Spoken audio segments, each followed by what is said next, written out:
Good afternoon, everyone. Welcome to another episode of Spilling Tea. I'm your host, Tiffany Daniels. We'll get to the JRC here in a moment. First, the usual disclaimers. If you're unfamiliar with the Stop the Shocks campaign or the campaign against the troubled teen industry, pertinent links are going to be there in the description box. We have Autistic Oya's massive archive on the subject, as well as the article written by Neuroclastic, where they interviewed over 800 ABA professionals in regards to the Judge Rotenberg Educational Center's so-called Behavior Modification Program. The very same article that the JRC threatened a defamation lawsuit over if they would not remove it from their website. Neuroclastic refused, so please read the article, share on all your social media, and as always, we do also have Neuroclastic's GoFundMe linked up in there as well, because unlike the JRC, in case they ever do see through with their threat, we don't have access to unlimited streams of money. Trigger warnings when we discuss places like the Judge Rotenberg Educational Center or Agape Boarding School for Boys. You're going to hear vivid descriptions of and catch clips or surveillance footage of people with mental health issues and disabled people being tortured and abused. If you got young children present, please use the headphones. Also, this channel is marked not for kids for a reason. We use profanity and speak on dark subjects. If your child's 16 and younger and watching, parental supervision is very much advised. Also, another trigger warning. This is one of those days that is right before a major storm, where all the allergies hit at once. And I do not know how to edit these things to save my soul, so if you hear any sniffling or weird throat noises, I apologize for that in advance, alright? Now, back to more stupid, shall we? Alright, this process necessarily includes all individualized benefit risk assessment for every patient who receives ESD treatment, as well as a judicial determination that other less intrusive therapies have been exhausted. I would like to ask you again, JRC, where is that paperwork? I mean, this is one of the most provable things on planet Earth, right? If the JRC is crossing all their T's, dotting all their I's, where is the paperwork? It should be very simple. You just send the copy of the paperwork, right? After, of course, removing pertinent information to protect the integrity of your students, correct? Could you even provide for us a sheet of paper that doesn't necessarily mention any particular client, but actually walks us through this so-called individualized benefit risk assessment for these patients? Where is that paperwork? I've had my foot on y'all's necks for damn near 20 years. Damn near 20 years. That's through multiple lawsuits, FDA hearings, UN hearings, new conventions being added to the UN to protect disabled people. I've been here a good long moment with my hyper laser focus always on you, JRC. If you would have dropped anything that included that information, I would have probably been one of the first people to know. Wouldn't you have even brought that in during the entire lawsuit that Cheryl McCollins brought against you? I mean, that would be very pertinent, especially to that particular case, right? Or is this an example, are you one of those people like AH and others who have these magical mountains of evidence that nobody can fucking find?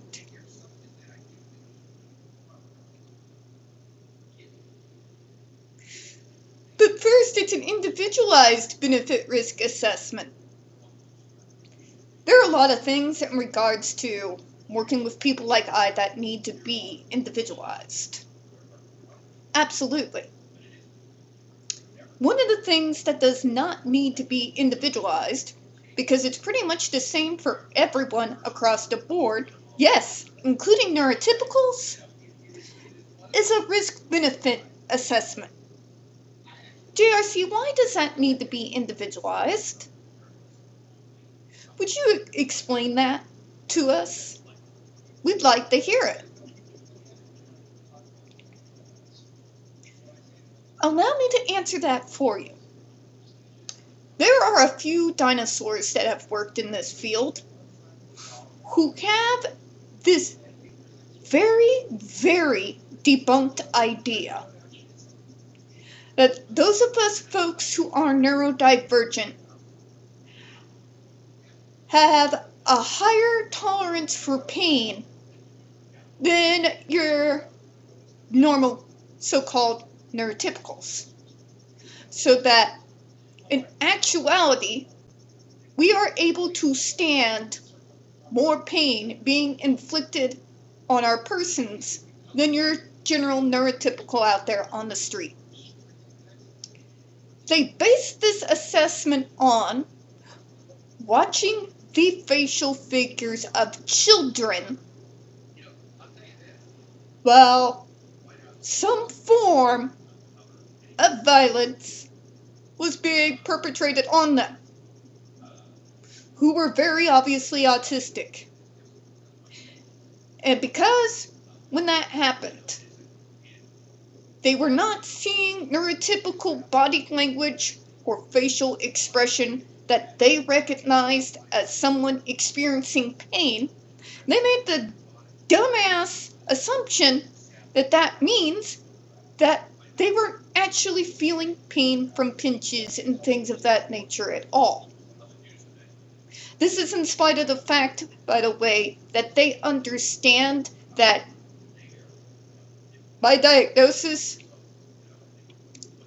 there is some communication issues there.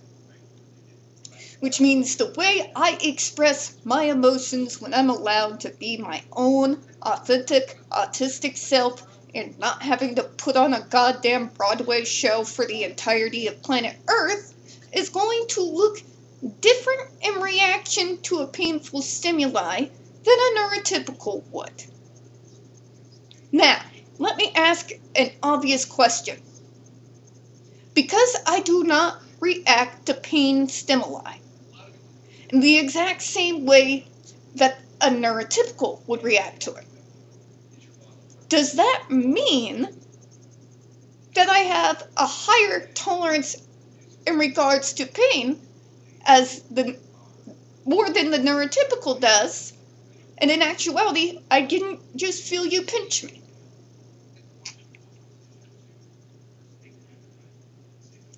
No, you morons. It means that how I express or have a reaction to painful stimuli is going to look different from a neurotypical. Okay? Different. And coming from the horrific childhood that I did, I can tell you in actuality, I have extremely below normal levels of being able to withstand painful stimuli. Due to my own particular sensory issues, the pain that a neurotypical would feel and what I would feel would be a difference of 11. Okay? So yeah, they made an assumption based off of body language and facial expressions, while at the same time realizing that we literally do not communicate emotions, body language, or even facial expressions the same way a neurotypical does.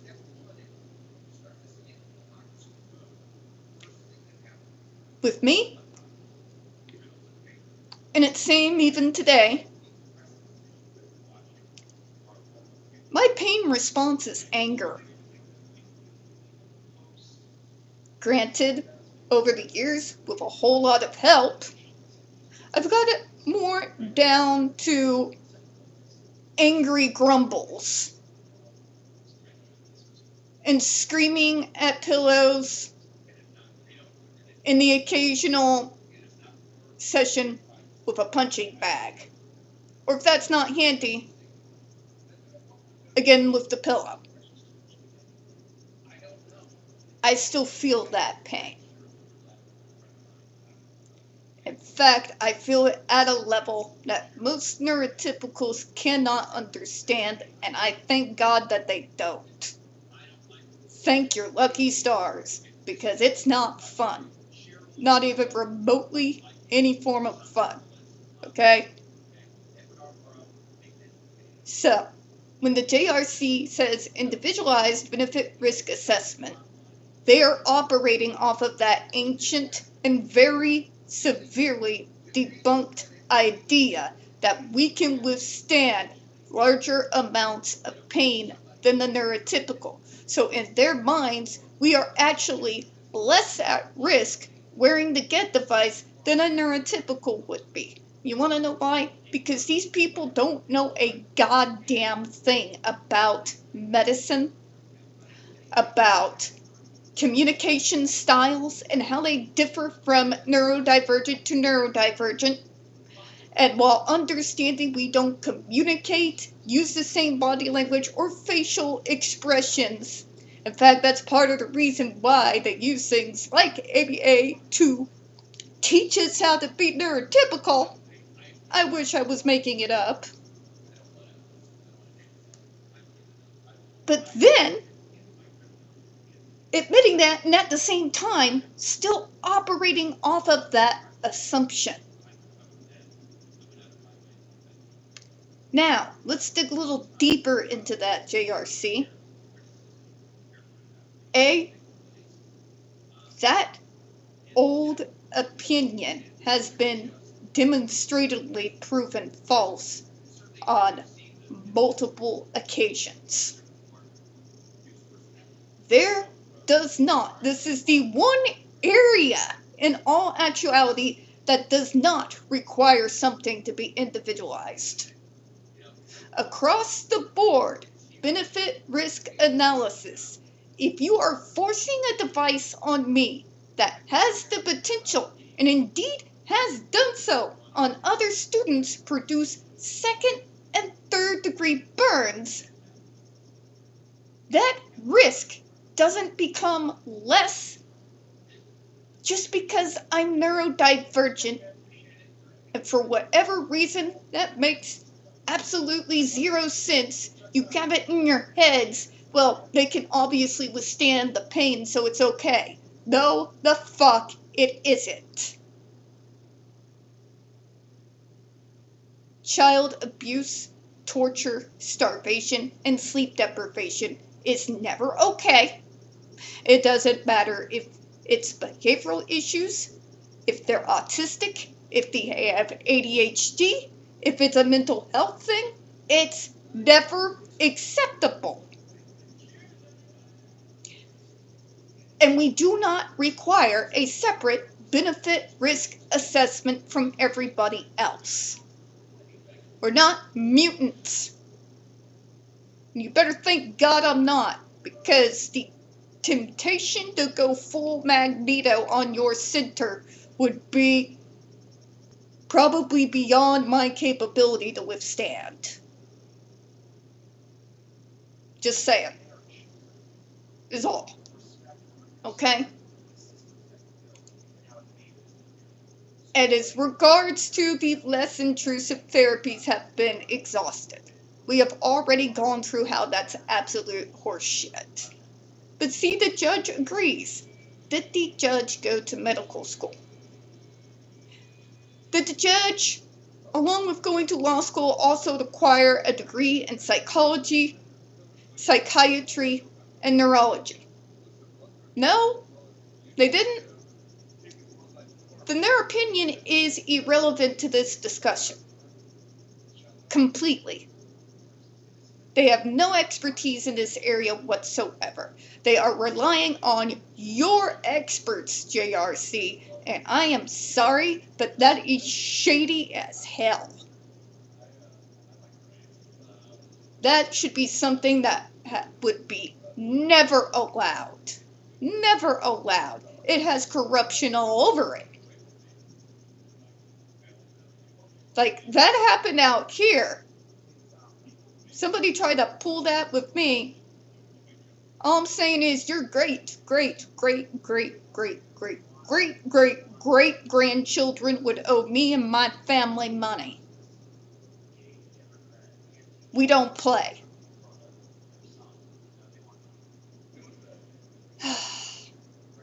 See, guardianship of Brandon 424 Bass. Indeed, ESDs may only be used at JRC subject to judicial supervision. This is absolutely, utterly irrelevant, JRC. Did you not see when they reprimanded your asses last time when you kept trying to throw the Massachusetts courts and their decisions into a subject that has absolutely nothing to do with them? The FDA is not here to prosecute you for your crimes, more's the pity, because that's not what their department does. Whatever court decisions go on within that probate court that you keep throwing in everyone's faces is completely and utterly irrelevant to the topic at hand here. Let me explain why. Those are court cases to determine somebody's overall treatment program, correct? A judge may rule to put a person on a GED device, correct? Yes. Okay. Now, if a federal agency like the FDA that has been set up literally for this reason, to monitor and safeguard medical equipment and to ban equipment when absolutely necessary, where it has been proven well beyond the shadow of a doubt that the risks by far outweigh the benefits. I have never seen a more clear-cut case in my goddamn lifetime than clearly showing what the JRC does. It's pseudoscience, it's abuse, it's torture, and that device has absolutely no place within the practice of medicine. Point blank, period. None. None. Okay? The FDA did absolutely way beyond what would be normal due diligence just to humor you all. And then you shove your fingers in your ears like you're toddlers and yell, and then just continue to repeat your nonsense as though the FDA didn't already counter your argument. You never answer any of their or our questions adequately. We get word salads. We get platitudes. If I wanted to be that gaslit, I would call my aunt and spare myself the suffering of stupidity, because at least she's goddamn intelligent about it.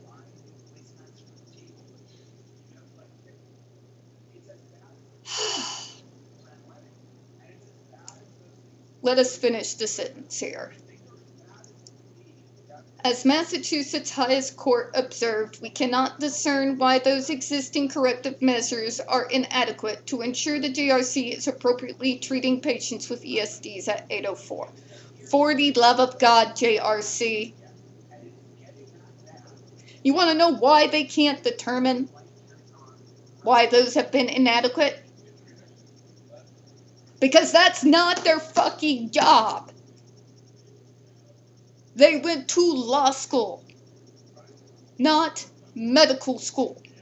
And this is the exact reason why these should not be the people making these kinds of decisions. Okay? Now, we who've gone through all the receipts, we who've read interviews with multiple parents, we all know why, quote unquote, they were inadequate.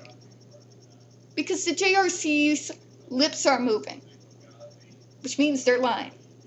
They have not tried everything. They have not answered a single challenge whatsoever. They've given us no explanation in regards to the very, very big elephant in the room, which is all the questions that have been asked about the full functional behavioral assessment being taken before the kids get sent to this hellscape. Okay? You never answer that. You just say, but we tried everything. They went school to school to school. And everybody and their mother have explained to you why you actually haven't tried everything. And you continue to ignore it and regurgitate the same shit. And you've been doing it now even longer than I've been a part of a movement. You've been doing this crap since 1976, and you're still using the same damn responses and have not even altered them at least a little bit to show that we've come into the modern era.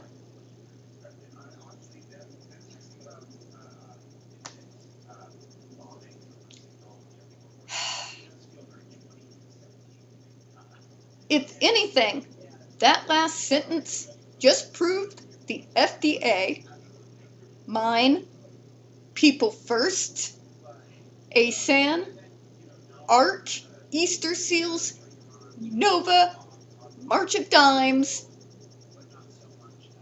DDC, the International Council on Disability Rights, the UN Special Rapporteur on Torture's entire point.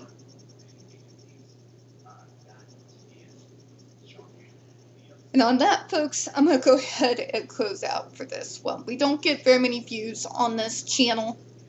The few we do get tend to get removed from time to time. So, folks, please don't forget to hit the like button, hit subscribe.